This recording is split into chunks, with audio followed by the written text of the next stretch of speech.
در درون کله بیموی من، در آن جایی که باید معاینه به قول موسفید داروین ماده خاکستر رنگ با نام مغز سر جایگیر شده باشد، سه افراده اون من سه مخلوقه، سه جانزاده دویم در بحث مناظره و جنجال و خرخشند.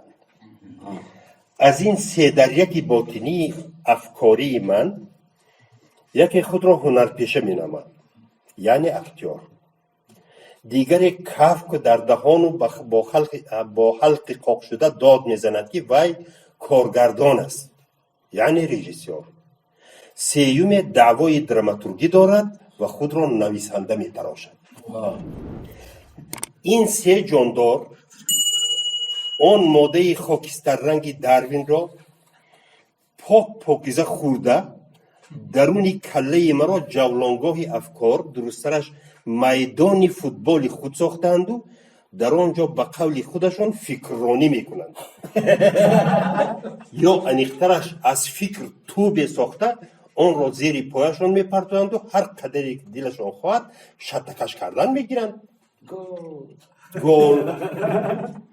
در مملکت ما دراماتورگ نبود، نیست و نمیشود. با اصرار داد میزند رژیسور.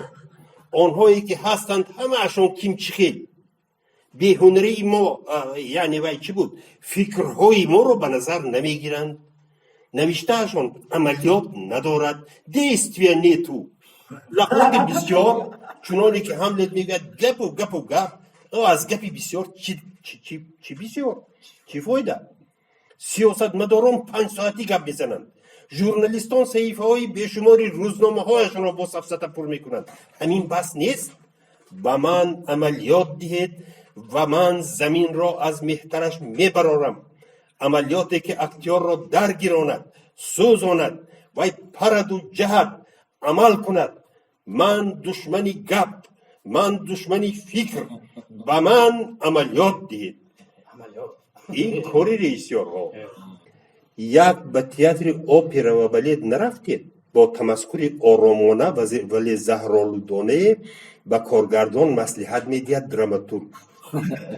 یک دسته بلیتی رو میگیرید و هر قدری که دلتان خواهد پریدن و جهیدن میگیرید.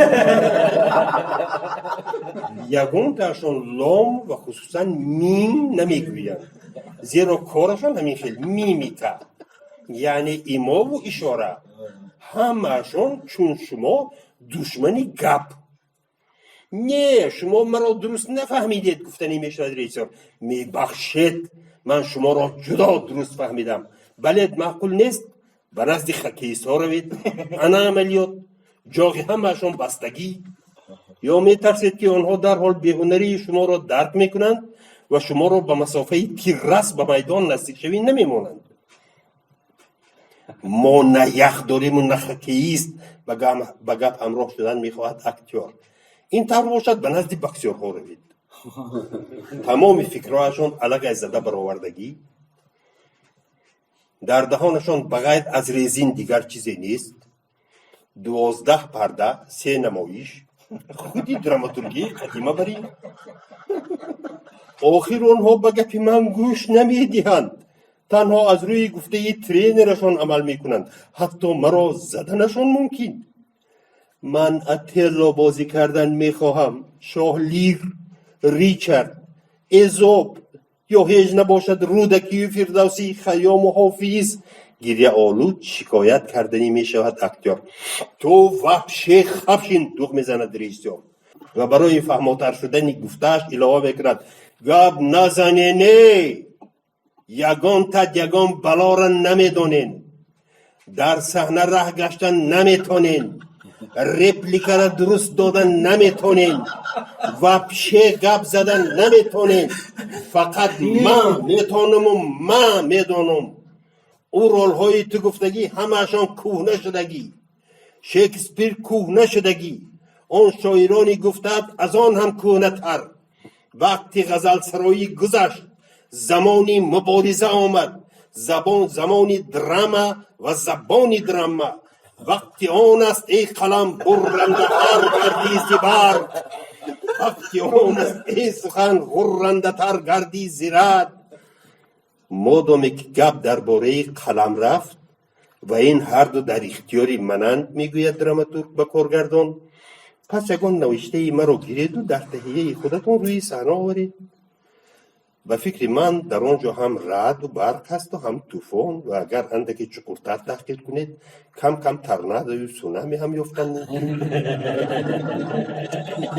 راست گپی او را تصدیق میکند اختیار، چیزی بازی میکردگی هم هست و گپی میگفتگی هم دارد.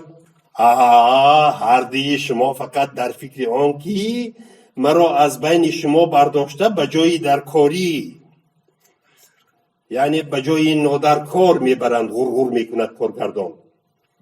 و امید نشوید، من به این فکر شمایان نمیافتم. من قهرمان نه، من پهلوان هم نه، من همین طور یک وای هیچ چیز. من بهترش در تئاتر نیم دراموی و نیم چخیلی همون یگان بوزک جنگیلکا یا خیرسک پخماقموی یا یگان شاوچه را با نام بلند رقص گلهای قاق شده ای سری راه تهیه میکنم. مردم میخندند. بزرگان پیشین یونانی از گفته های لیانید ایلیچ بریژنف استفاده برده گفتند که به مردم خوشحالی و نان دهید، بعد هر نامقوله‌ای که میخواهید به آنها کردن گیرید. بچه‌های بالا برای بوزک و کم کم بوزی به من پول میدهند. با آن پولهای بچه‌ها دادگی من به بچه‌های خودم آرد میخرم. زنم نان پخته میدهد. بچه‌ها خورسند، من خورسند، زنک خورسند، خلق میخندد، مینه آرام. من به راحت خواب میروم.